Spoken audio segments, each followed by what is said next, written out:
Hello and welcome to the Eye on the U podcast, Miami Herald's Miami Hurricanes podcast. I'm David Wilson. I'm joined, as always, on the other line by Susan Miller-Degnan, our Hurricanes beat writer here at the Herald. Susan, not going to lie, I'm pretty excited for this Saturday. Me too. Definitely. After last year, after last week, it should be fun. Yeah, it's been a while since I think, maybe, I don't know if there was a single moment last year that this level of excitement was, because the season went off the rails so quickly. You probably got to go back to like the peak of Tyler Mania for kind of a game with this much hype around Miami. I've seen some people throw out the comparison maybe to the Notre Dame game from 2017. I'm not sure we're quite there. That team was on a roll, but biggest game in a while at Hard Rock. I mean, you can they're not hiding it. Right after the game on last Friday, Dan Radakovich came down to the press conference room, and it's like, hey, we got to basically trying to get the word out that we need to sell all these tickets. So exciting times in Miami Gardens. Obviously the opponent coming into town this weekend, a huge part of that, and we will talk about that at the back half of the episode. But obviously, it had to start with Miami, right? If Miami had played the way they played against some of the bad teams they played last year, last Friday, I don't know if the hype would have been the same way, but Miami looked, I don't know, I thought really good on Friday night. Again, it's a MAC opponent, but I thought there was a lot to like, just in terms of like, they had some penalties on offense, but the defense played a really clean game. Tyler did more than enough, and not out of control. And some of the strengths we thought this team were going to have, like that was the strength of the team on last week. Yes, agree. It was a nice game, and they were in control. They didn't do what I loved is the defense. We were talking about for example, they didn't do stupid things for the most part. Yeah. Pretty much totally. I know LT was flagged for unsportsmanlike conduct. I think he was arguing with an official, and Mario didn't like that, but I'm sure Mario liked that, that the defense played well as a whole. And everything. Actually, the offensive line came through, incredible running and incredible running game. That was so nice to see. And there was one pick that was a mistake, but otherwise it was a pretty darn good game for an opener. Yeah, we were going to run through basically three things we like from week one, and then maybe three things that concern us for the Texas A&M game. We got a couple other topics we'll hit on as we go through, but to me, like, the number one thing I like from week one is how clean that defense looked. Every, like you mentioned, the pick, I mentioned they had a couple drives that stalled out and ended up ending in field goals because I think they had a false start at one point, or Francis Mangoa had a hold at one point that kind of derailed a drive. Yep. So, that's the stuff you got to clean up, and especially if you want to compete at the highest level and compete for the ACC championship game, which suddenly looks much more doable than it did 5 days ago. It does. That's the stuff you got to clean up. Obviously, it's the kind of stuff you got to clean up if you're going to beat Texas A&M. But the defense, that was like as clean a game as the defense has played in a long time. I haven't seen the numbers. I don't always look at the PFF stuff, but did not feel like a lot of missed tackles in the game. Right. I was just going to say that, David. That's the first game. Perhaps it will happen this game because they're up against a much better opponent. But usually tackling is really iffy the first game for all teams, and they really did a good job tackling. They did their assignments. I think there was good communication. The linebackers were better. And just agree on the defense again. Yep. Yeah, the stuff you kind of the stuff I kind of look for in a lot of ways is like, like you said, the tackling, I'm trying to pull up the numbers. Trying to freelance a lot, stuff like that. They not a lot of big busts, right? They didn't give up a lot of big plays. I mean, you think obviously the Middle Tennessee game, that was basically the whole story in that game and why they lost that game. obviously they only allowed 3 points. Like that's good itself, but it wasn't like it wasn't like, even some really good Miami defenses have been kind of boom or bust, right? It's like you need sacks, you need picks, you need you need fumbles to, put together a big game, right? You might give up a couple touchdowns, but it's fine because you get a couple interceptions and set up your offense. This was just like I said, a clean game. Like they had the one 15-yard penalty on Leonard Taylor, really kind of a meaningless, like, late in the game already, right? Right. So I think it was in the second half. And yeah, just not a ton of huge plays. I don't know. They kind of checked all the boxes. I thought the defensive line, Jafari Harvey had a sack. The defensive line was kind of as good as we thought it was going to be. Leonard Taylor, I thought was really good, even though his production wasn't huge. And the linebackers, I mean, Francisco Mango is a guy we were really excited about. I mean, he was awesome in that game. And obviously Wesley Bissainthe had a sack, didn't even start. They ended up with KJ Cloyd. So a couple spot that's the spot I think more than any other where I'm like, oh, okay, we were excited about how much better the linebacker group might be. And we saw it right away. And I think the way they played, where like I said, a clean game, good tackling, all that kind of stuff, that's a big product of having linebackers that just can like really anchor the middle of your defense. Yes, and we'll talk about on the other side, right, what we want to see improvement. So Right. we can talk about the defense more then. But for what jumps out at me is the running game. Yeah. Um, Yeah, that's definitely on offense. Like to me, the two things that stood out, like the running game is obvious, the defense I thought was obvious, but yeah, the running game. You go ahead. There's a lot to talk about with the running game because everyone in that 250. group was awesome. There's Yeah, four guys who looked really good at various points. yeah, I loved it. I loved, oh my God, that they rotated those four guys and how evenly they rotated them. Three guys got 9 carries apiece. And one of them, I guess, Don Chaney Jr. got 8 carries. Think about that. I mean, that's just beautiful. And they all were really good. Henry Parrish started like we thought he would, Mm-hmm. and he had 90 rushing yards and a touchdown. Mark Fletcher Jr., a true freshman. Wow, is he good? You covered him in high school. He is incredible, man. He had 76 yards and a touchdown. And then AJ Allen. AJ Allen had 47 yards and no touchdown. He's the Nebraska transfer. And Don Chaney Jr. coming back from 2 really sad seasons with injuries that just totally derailed almost his entire season. So last 2 years, Mm-hmm. he had 38 yards and scored a touchdown. And I love the touchdown. Yeah. Right. He kind of barreled through defenders and he was very determined, I guess, while he was running. They pretty much all had like at least one great moment. Everyone had everyone had a rush for at least 16 yards. Chaney had the 20-yard touchdown run.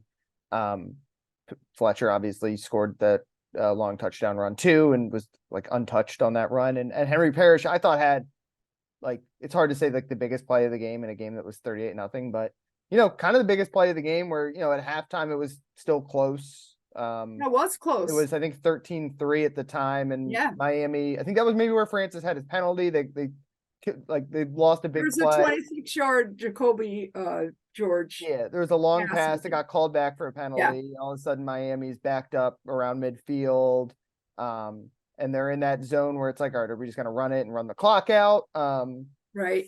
And that's kind of what they do, basically saying, all right, we're gonna give Parrish the ball once. We'll see if he can break one, and maybe we can get 3 points out of this or get into range to take one more shot. And he bounces outside, and I think that was his longest run of the game, right? The 37-yard run down the left sideline, and it turns a 10-point game into a 2-touchdown game at halftime.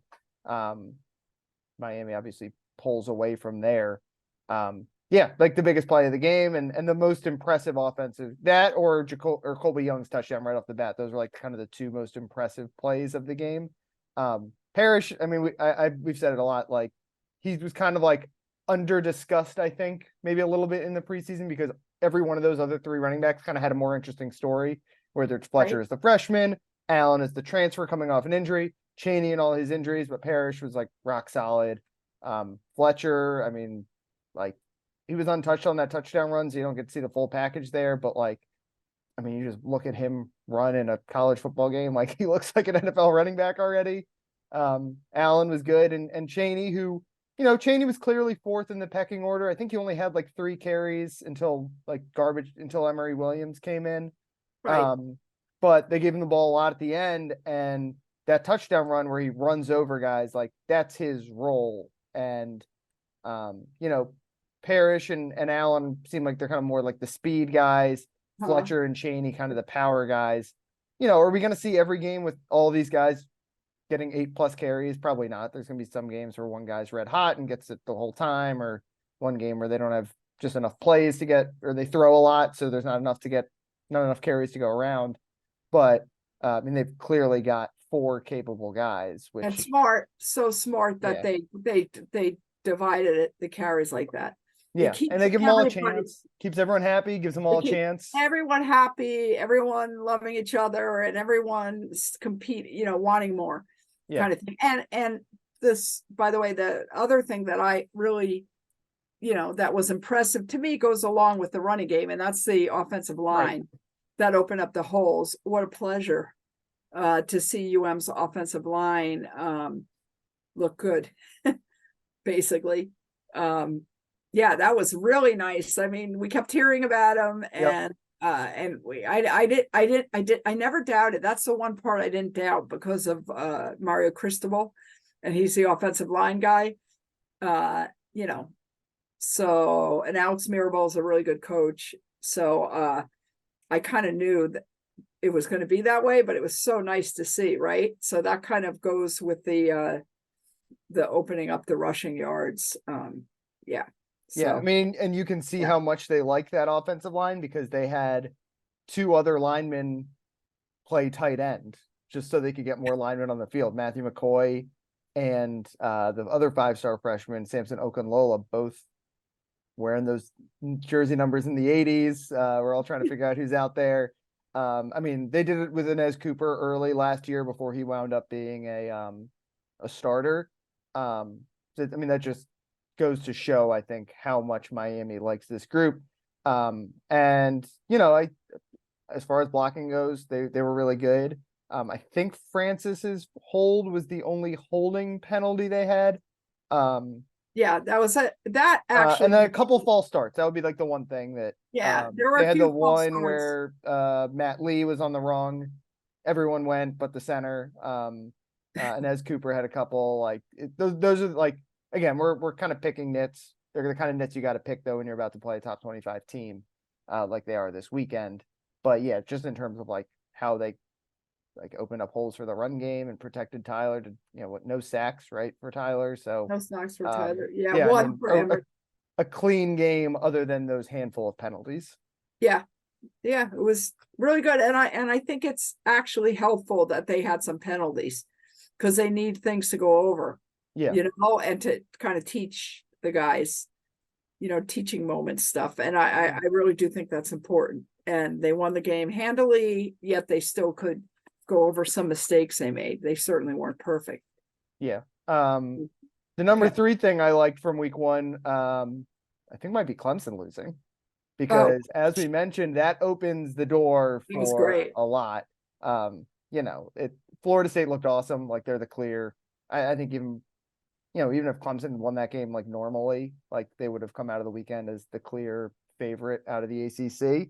But that number 2 spot, like it's wide open at this point. Clemson, I was seeing like people like kind of tweeting out the like statistical, like how the odds moved from like, or like wins projections and how they moved out of the weekend. Obviously, Florida State is the overwhelming number 1, and Clemson, not just because of them losing, but because of kind of how bad they looked, have like plummeted down like some of those power rankings and statistical analysis things. Like, I think North Carolina obviously like kind of handled South Carolina. But otherwise, like, I mean, Miami, I mean, you got to feel like if you win this weekend, all of a sudden you've got a ton of momentum. Obviously we got a couple weeks before ACC play starts, but that's why this is a huge game for Miami. One, because when's the last time they Oh, played? It would be easily the biggest win in the Mario Cristobal era, but also because all of a sudden the ACC feels as open as it has been for Miami in like 5 years. yeah. Oh, no doubt. And if if they win this game, then they've got Bethune-Cookman, and that should Yep. be a win. That's 3-0. Then they go to Temple in Philadelphia. I would assume that's a win. I haven't even looked at Temple, but I know they had a lousy year last year. I think they beat Temple, which they should. That's 4-0. And then they have their ACC opener against Georgia Tech. And at that point, and Georgia Tech is not supposed to be very good No. either. So that's if they beat Georgia. I'm really getting ahead of myself, I know. they could, if I guess what I'm trying to say is if they win Saturday, they could be, it's definitely not be on the stretch to think that they could be 5-0 after 5 games. Yeah. And then and then you go to North Carolina, and then all of a sudden it's the biggest game, and then at North Carolina shapes up to be huge, the biggest game in a then really they have long time then for they have Miami. then they have North Carolina and Clemson. And the thing is, I don't like Clemson looks so bad. I'm not writing them off. I can't write them off yet, but I know they had the thing is I mean, how many times did they fumble inside the 5-yard line? Inside the 1 yard line, I think, didn't they twice or I don't know, fumbled inside. I mean, really 2 kicks blocked. Yeah, it was they were terrible, but it was also like they were 3 plays away from winning that game. Yeah, it's hard to believe they would be that bad, but so we got to see how they come back, how they rebound. That's going to be really important. But anyway, yes, I agree. Everything we've said has been good. Anything we're concerned about? Well, we'll pivot over to Texas A&M real quick, but just anything else smaller that we didn't mention that stood out to you from the weekend that was, I don't know, a pleasant surprise or a nice little confirmation, anything like that? Just no, freshmen did well. I mean, a lot of freshmen played. I mean, we were tracking 14, that the whole night. Mario said 15. And it was like 7 got me, like a bunch of guys came in late. Like I saw like Bobby Washington, I think, had a tackle. Like that's nice, but it was in the fourth quarter of a blowout. Like I think it was for like guys who played meaningful snaps. You had obviously Fletcher, Mangoa, Okunlola, Ray Joseph. Ray you got had 1 touch. He had 1 touch. Ruben Bain, who looked good, almost got a sack on that first Jafari Harvey sack.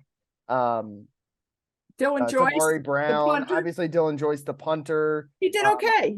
Yeah, he was good. He had like almost 50-yard punt at one point. So that was your big concern coming into the year. So it was. It's still my concern. Let's see what happens when you got big guys running after him. The one other thing I would say is the wide receivers. I know it was Miami of Ohio, and like you're gonna get open more and they didn't drop, but no drops, and like Colby Young, he had that one turn the screenplay into a 44-yard touchdown. Jacoby George had 50+ yards plus, as we said, he had another long one that got called back. Those 3 guys that we were excited about, like they all they look pretty good, I thought, for the most part. You'd like to see a couple more guys make some plays. Maybe Ray breaks one at some point, or Brashard Smith. Brashard Smith had a good kick return to start the game. Yes, he did. That was nice to see. But obviously that's a kind of position group that's going to get tested a lot more Saturday against an SEC opponent than it will against a MAC opponent when the team's just bigger, faster, stronger. But I was pretty pleased with what we saw from the receivers too. Yeah. Everything is true. It's just overall a good game. Okay, let's move on to Texas A&M. And we said all the stuff we like about Miami. Now let's say the stuff that maybe concerns us a little bit for this weekend. What's at the top of your list about like what you've got an eye on for Miami this weekend? Well, I think, the top of my list is the defensive line has to get more pressure on Connor Wegman, who had an amazing game. The Texas A&M quarterback, he's a sophomore. He threw for 5 touchdowns last week, and he threw, I believe he threw just in last week's game, he threw 5 explosive passes. He threw 5 passes for over 20 yards. And in the 5 games, he was not the original starter last year at all. But in the 5 games he played last year as a freshman, he threw 5 total in all those games, over 20 yards. The first game, this past week against New Mexico, they won 52-10. He threw 5 passes of over 20 yards. He's very good. Yeah. Former Very 5-star recruit too. So like big pedigree, all that kind of stuff. Yeah. As Lance Guidry said, he looks like a 5-star. And UM has to get, like, I asked Branson Dean this week, starting defensive tackle for Miami, what they have to do. And he said, we've got to, be in his face. We got to be in Connor Wegman's face. We got to get to him. We got to touch him, knock him down a little. They have to. And I don't know, that concerns me. It does, because UM has a great rotation. They do have a great rotation, but that's concerning, because this kid's really good. And by the way, they have two receivers that are really, really good. I just wrote this. They have this guy, Evan Stewart, right? So it was like, maybe going to be like the best #1 receiver in the draft next year. Yeah, he had 8 catches last week for 115 yards and 2 touchdowns. And then the other kid is 6'6" and 200 pounds. He's a sophomore also, Noah Thomas. He had 6 catches for 74 yards and 3 touchdowns. So really, you've got to. By the way, did I say my #1 concern is the defensive line? Actually, now that I'm thinking about it, it's UM cornerbacks.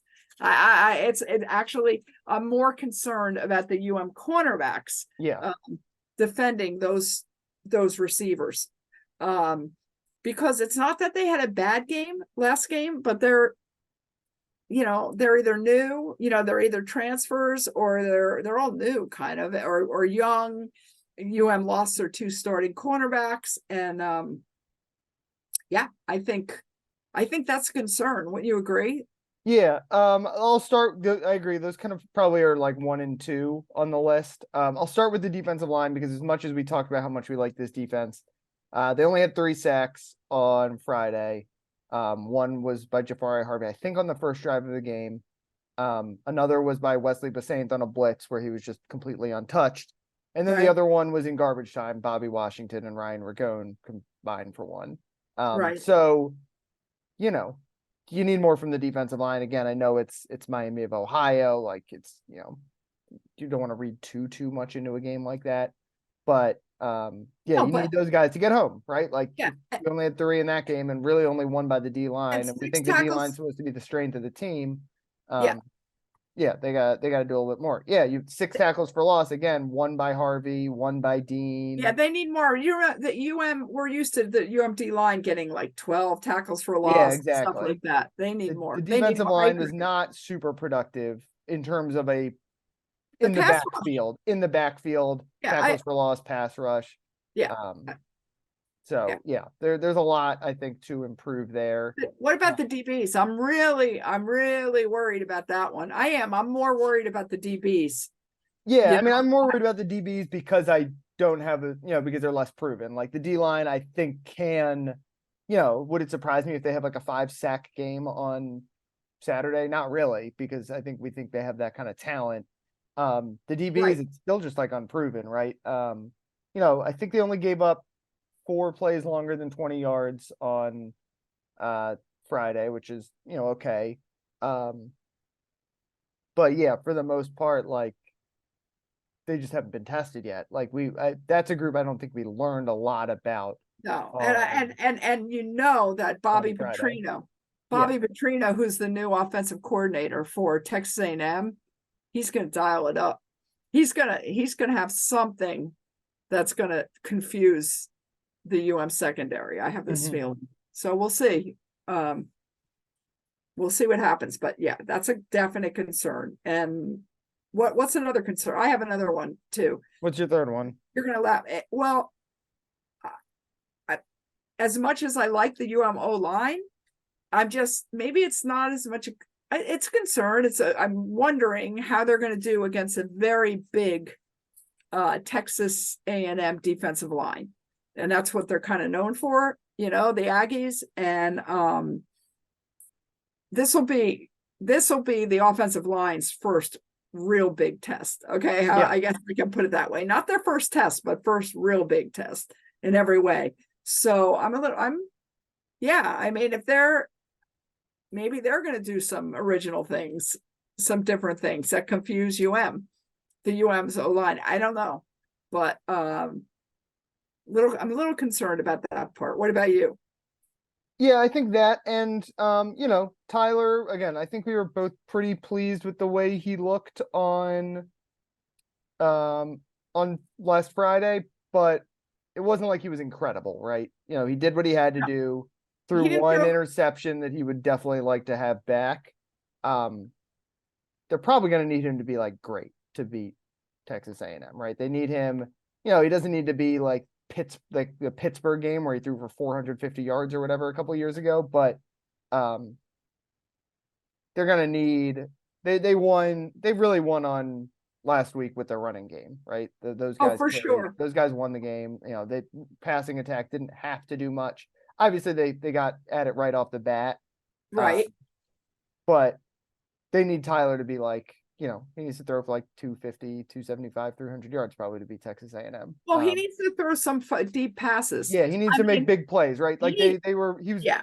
I mean, the touchdown was, again, a screen pass that Colby Young broke, and they're going to do a lot of that. That's what the air raid's all about, those quick passes. And I thought like that, I mean, that first drive where they were just doing those quick throws, like looked really good to me. And it's kind of stuff they didn't have in their offense last year. And then, in some ways similar to the Rhett Lashley offense, even though that's not air raid, but just, quick throws guys in space. But, the kind of one shot he took was the interception. So, well, he may, I put this in my advance, my preview. He attempted only 2 passes of 20 plus yards. He only attempted 2 passes. One of them was a pick, right? Yeah. And the other was the really good throw to Restrepo. Behavior. Yeah, on the right side, I think 26 yarder. And then he threw the pick with the other. He only attempted 2. And now the other quarterback throws 5 over 20 yards. I mean, he completed. I don't even know how many threw completed. So I agree with you. Now, Tyler, what he said made sense to us. He talked about that and he said, look, Shannon Dawson the offensive coordinator loves to throw deep. In fact, Shannon Dawson told us on Monday that the pick was his fault, that he got greedy and he like had no self-control basically. And just said, what the hell, and threw it. Yeah. And he said, no, he can't do that. He learned from that. He's got to if it's not there, don't do it. He said, that's the thing. He's learned after 20 something years of coaching or whatever, that the most important thing is just to win. So however you do it. And Tyler said, look, that Miami of Ohio was playing super deep. Okay. So, and they were giving them the flats. That's how they hit all those flats early. And then make him throw underneath. So go with what they give you. And that's what I loved about Tyler's performance was like that he gave him he took what the defense gave him. And I think and wasn't impatient maybe. And I think, I think maybe even last year, and probably even the year he was good, he likes to take his deep shots. So that was a nice bit of maturity. But again, what makes Tyler great is his ability to make those long throws. And they're gonna have to make some to beat Texas A&M. And by the way, Tyler had that splint or whatever it was on his finger, pointer and his index finger of his his right hand. So, I mean, I'm sorry, you don't have that if you're 100%. Right. We don't know to what degree he's compromised, and maybe maybe he'll be, what percentage better he'll be this weekend, right? Like it presumably will only get better. Good. They didn't have him. It's not like he had to throw 45 passes on last week, which is a good thing. So yeah, I would assume he's going to be better. Yeah, exactly. He's only gonna get better, and he didn't get hit either, right? It's not like he got His finger is going to be better. That's what, yeah, right, that's yeah, what yeah. I meant. He's only gonna get healthier. Yeah, Um, and he exactly. didn't get hit, right? He wasn't falling on his hand or anything. So, No, a clean game. I'm sure they've kept him on a pitch count a little bit as he's staying healthy in practice. So, yeah, I'm excited for this weekend. I yeah, wouldn't be surprised with kind of any outcome in it. I think Miami, they like answered a lot of questions just in terms of, there've been some games where they won early in the year in recent years, but it was like sloppy, right? Or like, missing tackles and they have to win, it's fine because the other teams just can't score in the red zone. But it was as clean like an early season it was probably the cleanest game they've played in the Mario Cristobal era, right? Just in terms of like, um, like not a lot. I can't remember any 3-and-outs, right? It was like every drive on offense. Some of them stalled because of penalties, but they were at least moving. And then on defense, like just kind of like no mistakes, basically. and now for this game, what's interesting is the point spread has gone down. It's now narrowed to 4 points. I looked at it today, and those point spreads are pretty accurate usually. Yeah. No, I haven't looked at the over under actually, but it's Miami's the underdog by 4 points. And I don't bet, but if I did, I wouldn't touch this one. Yeah. I would That's a not tough touch spot. this one. 4 points. That's a No, danger zone right there. that's dangerous. Yeah. So yeah, I mean everybody thinks it's going to be a close game, put it that way. I don't know if it's going to be a good game, but it's going to be a close game. And I Yeah. love that it's at Hard Rock.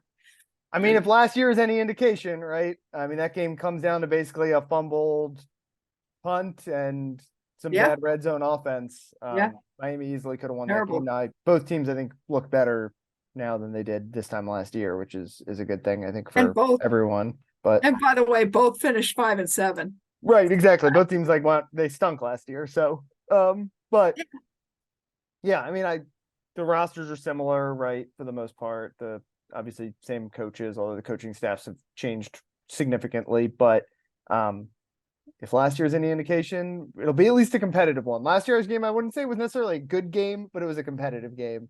And I have to think this one's going to be too. Okay, we can close things out there. You can follow Susan on Twitter at @smillerdegnan.